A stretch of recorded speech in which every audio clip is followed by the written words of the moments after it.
Hi friends, welcome to our channel. இன்றைக்கி நாம் வீடியோவில் என்ன பார்க்க போகிறோம்னா, உருளைக்கிழங்கு தட்டைப்பயிர் தாங்க குழம்பு செய்ய போகிறோம். சில ஊரில் இதை பார்த்திங்கன்னா தட்டைப்பயிர் சொல்லுவாங்க, சில காராமணி சொல்லுவாங்க. நம்ம ஊரில் பார்த்திங்கன்னா இது பேர் தடின கொட்டைன்னு சொல்லுவோம். வாங்க எப்படி செய்யுதுன்னு பார்க்கலாம். அதுக்கு முன்னாடி நம்ம சேனலை சப்ஸ்கிரைப் பண்ணலாம், சப்ஸ்கிரைப் பண்ணிக்கோங்க. ஃபஸ்ட்டு ஒரு கடாய் வச்சுக்கோங்க. கடாயில் கொஞ்சம் எண்ணெய் சேர்த்துக்கோங்க. எண்ணெய் சேர்த்துட்டு ஸ்பைசஸ், அப்புறம் மிளகு, சீரகம், சோம்பு சேர்த்து நல்லா பொரிஞ்சு வந்ததும் ஒரு கைப்பிடி அளவு சின்ன வெங்காயம் சேர்த்துக்கோங்க. அப்புறம் 10 பல் பூண்டு, கொஞ்சம் இஞ்சி, 2 பச்சை மிளகாய் இதில் தாங்க சேர்த்து நல்லா வதக்கிடலாம். நல்லா வதங்கி வரட்டும். இப்படி ஸ்பைசஸ் எல்லாம் உங்கள்கிட்ட இல்லை, எனக்கு இப்படி சேர்க்க பிடிக்காதுன்றவங்க மசாலாவாக கரம் மசாலா கொஞ்சமாக நம்ம சேர்த்துக்கலாம். இப்போ பார்த்திங்கன்னா கொஞ்சமாக கொத்தமல்லி சேர்த்துட்டு நல்லா மிக்ஸ் பண்ணிவிட்டு ஸ்டவ் ஆஃப் பண்ணிவிடுங்க. இந்த ஸ்டவ் ஆஃப் பண்ணிட்டு கூட கொத்தமல்லி சேர்த்துக்கலாம், இதனால் லேசாக வதங்கிடும்.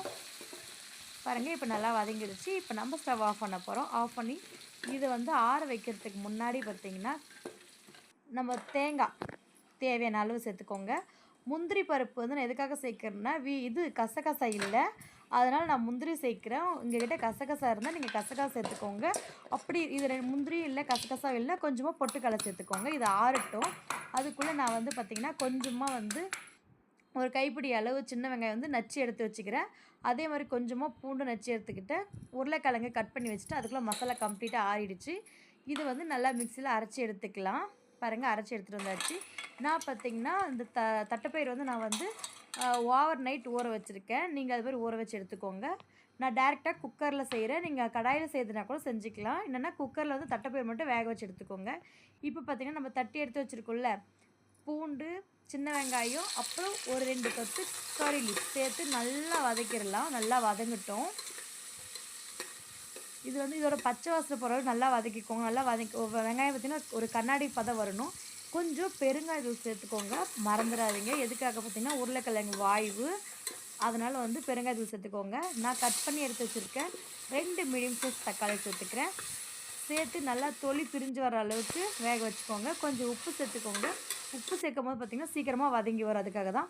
1 ஸ்பூன் வீட்டு குழம்பு மிளகாய் தூள், 1/2 ஸ்பூன் பார்த்திங்கன்னா தனியாத்தூள், கொஞ்சமாக மஞ்சள் சேர்த்து நல்லா மிக்ஸ் பண்ணிக்கலாம். இதோட பச்சை வாசனை போட்டும் அது வரை நல்லா வதக்கிடலாம்.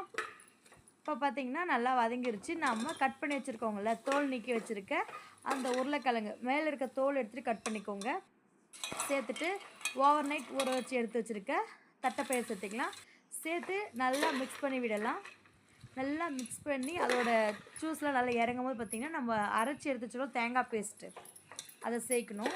பாருங்கள், நல்லா மிக்ஸ் பண்ணியாச்சு. இப்போது அந்த அரைச்சி எடுத்து வச்சுருக்க தேங்காய் பேஸ்ட் சேர்த்துக்கலாம்.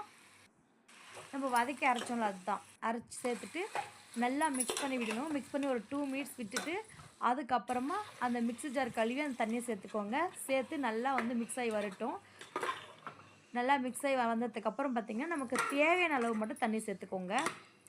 இப்போ நம்ம குக்கரில் தான் வைக்க போகிறோம், அதனால் தண்ணி கம்மியாகவே வச்சுக்கோங்க. நான் ஒரு 1/2 லிட்டர் தண்ணி சேர்க்குறேன்.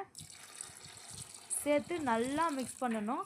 மிக்ஸ் பண்ணிவிட்டு உப்பு காரம் செக் பண்ணிக்கோங்க. உப்பு காரம் செக் பண்ணிவிட்டு அதுக்கப்புறம் நம்ம விசில் போட்டு நான் ஒரு 4 விசில் விட்டு எடுத்துக்கிறேன். இது பார்த்திங்கன்னா வச்சுக்கோங்க, சாதத்தோட, அப்புறம் இட்லி, இட்லிக்கு வேணால் கொஞ்சம் தண்ணியாக வச்சுக்கோங்க. தோசைக்கு, சப்பாத்திக்கு, அப்புறம் எல்லாத்துக்கும் சூப்பராக இருக்குங்க. கண்டிப்பாக நீங்கள் ட்ரை பண்ணி பாருங்கள். பூரிக்குமே இது அட்டகாசமாக இருக்கும். என்னென்னா இது மாதிரி எல்லாத்துக்குமே இப்போ தோசைக்கு, அப்புறம் சாதத்தோட, பூரியோட, சப்பாத்தியோட வச்சு சாப்பிடும்போது கொஞ்சம் இந்த சேஃபில் இருந்தால் சரியாக போயிடும். ஆனால் நீங்கள் இட்லிக்குன்னா கொஞ்சம் தண்ணியாக வச்சுக்கோங்க, அவ்வளோதான். சூப்பராக இருக்குங்க. வாசம் பக்கத்து தெரு வரையும் போங்க, அவ்வளோ வாசனைங்க. அப்புறம் என்னங்க, சுடு சுடு சாதத்தில் நம்ம செஞ்சு வச்சுருக்க தட்டைப்பயிர் உருளைக்கிழங்கு குழம்பு ஊற்றி நல்லா மசாலா குழம்புங்க, அது சூப்பராக இருக்கும். சாப்பிட்டு பார்த்திங்கன்னா வேறு லெவல். Bye friends.